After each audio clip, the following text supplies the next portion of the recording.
How much energy do you get off the Irish fans when they're here in Las Vegas for your fights? Man, I'm taking my people global. It's a very energizing experience, so I enjoy it. They blocked off the strip last time. Did you see that? They blocked off the strip and we take over. That's what we do. We arrive, we take over, we take everything for what it's worth, and then we bounce. Are you serious about fighting at 170?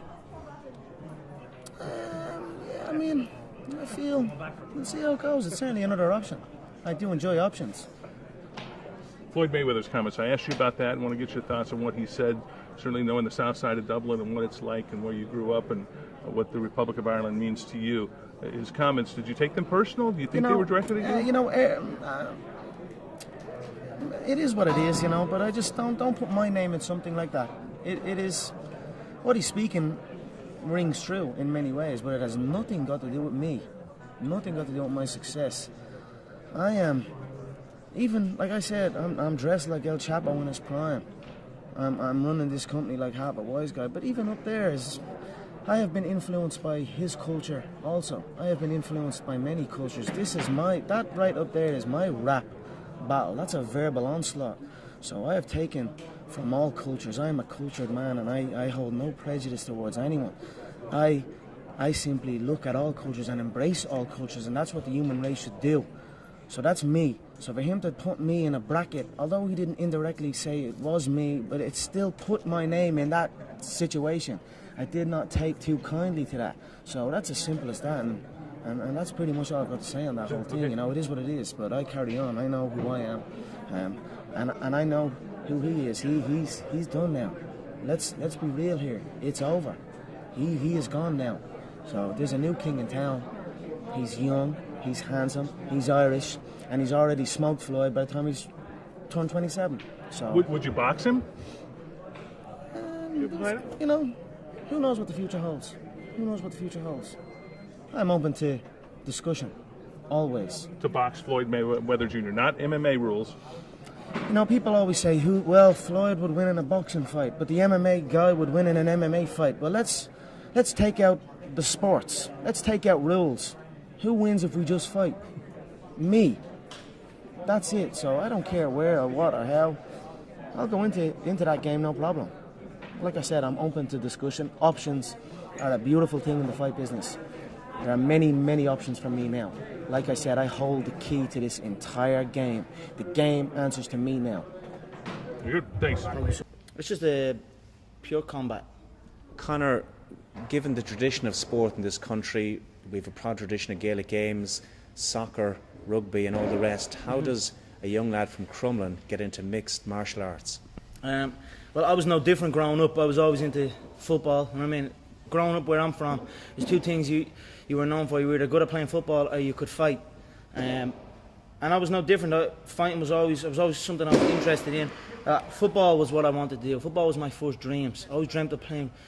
I always used to go out on my own. I was like 7, 8 years old and put on my football boots and run up and down kicking the ball, dreaming of playing in front of a big stadium.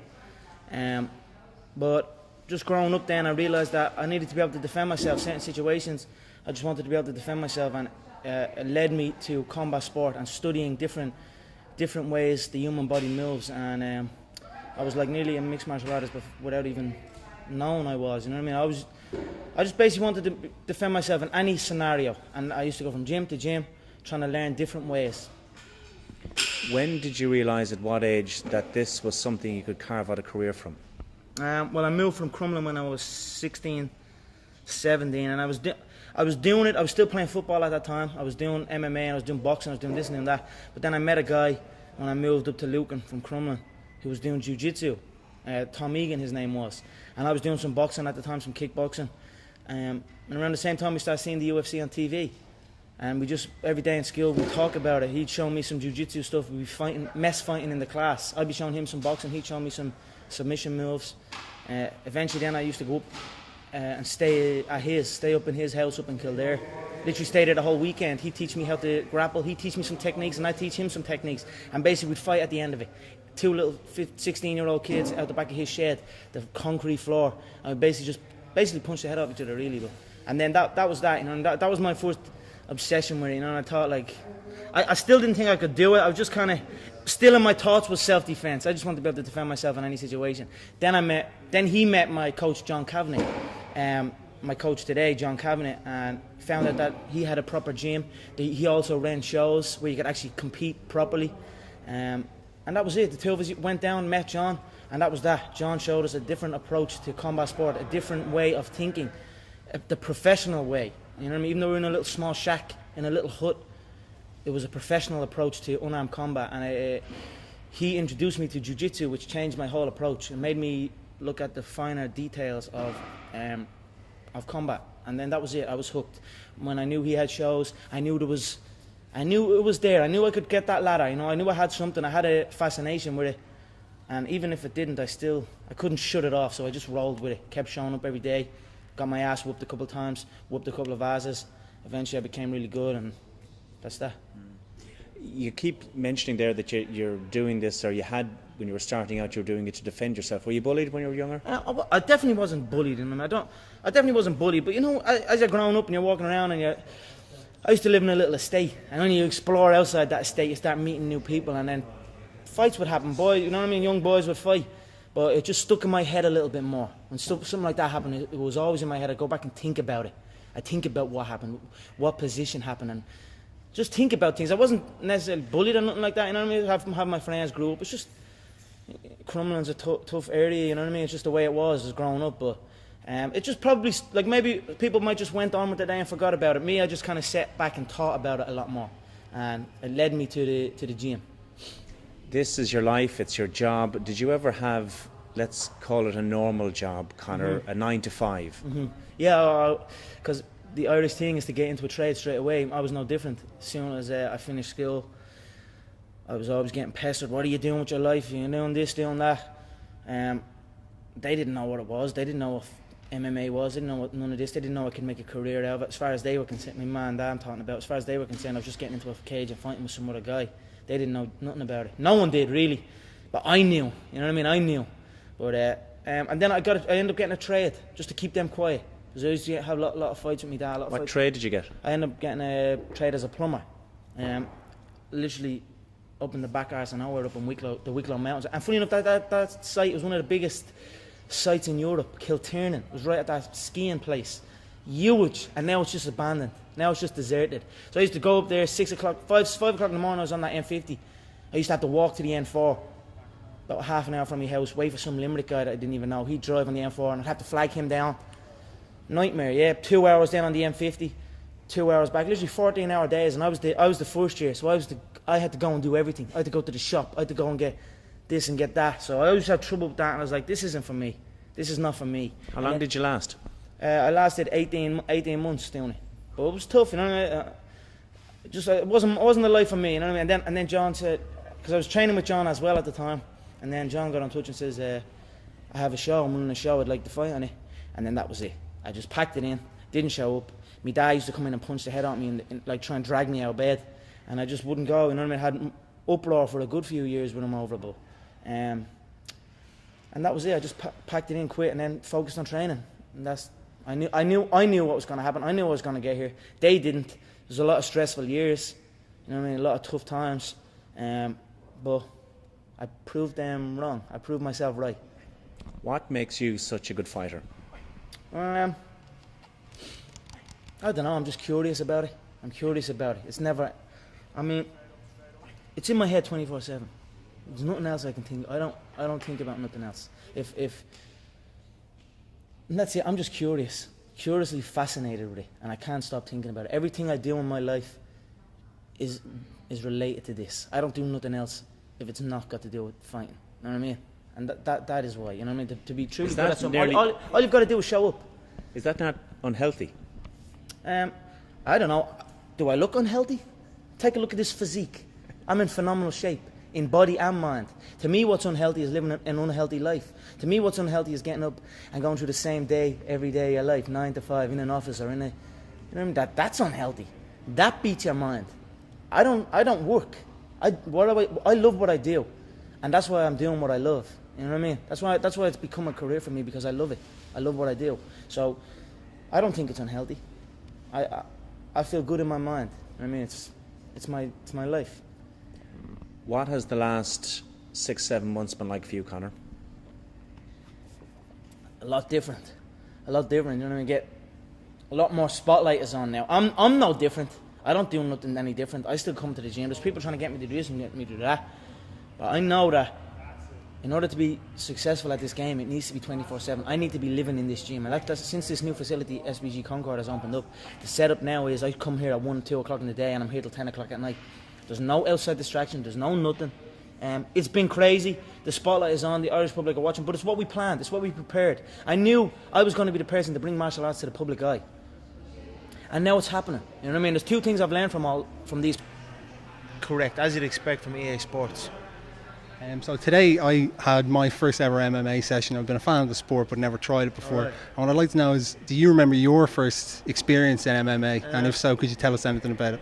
Yeah, well, see, it's different now the way it is now. You know, now here at SBG we have like a program to bring people who have had no experience whatsoever, to bring them through levels, through stages, to get them to a high level.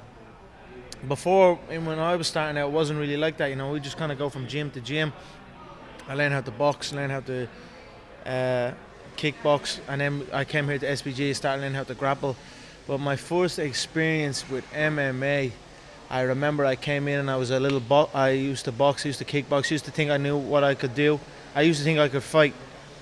And then I get guys like even smaller than I was, you know what I mean, choking me out and whooping my ass. So my first experience definitely opened my eyes that there's more to fighting than just punching and kicking. You know, there's a lot more to it to be truly able to be truly considered a good fight.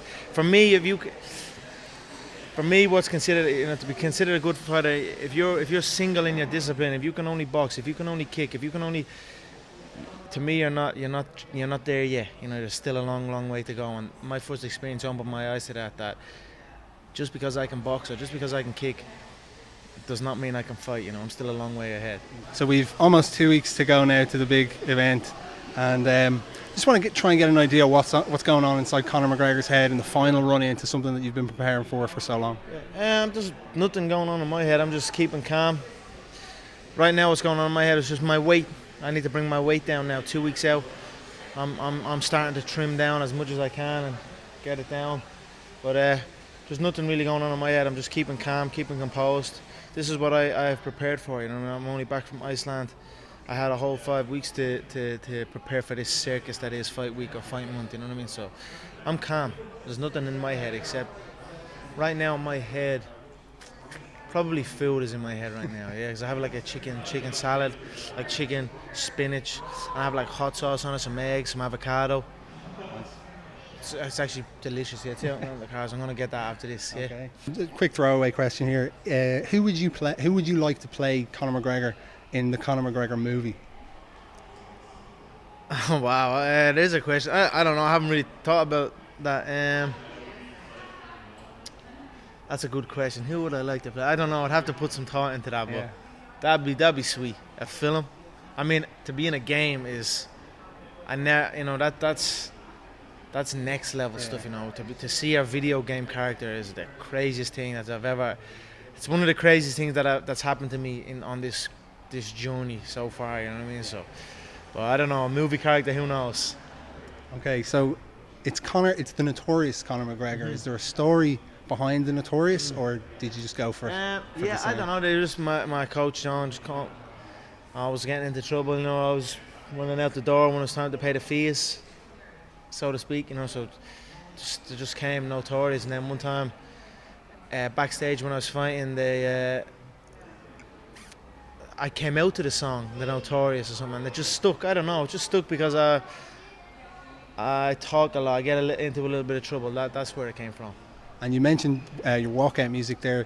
In Boston, the blackout walkout that you did got a huge reaction on YouTube and on our site. Mm-hmm. And I just want to know if you have any surprises planned for the O2. Well, we'll see. You'll have to tune in July 19th and see. I believe it's going to be live on 3E, BT Sport in the UK, Setanta Ireland. Who else has been showing it? UFC Fight Pass, Fox in America. They're all showing it. So tune in. and you will see. But I'm definitely looking to do something, all right.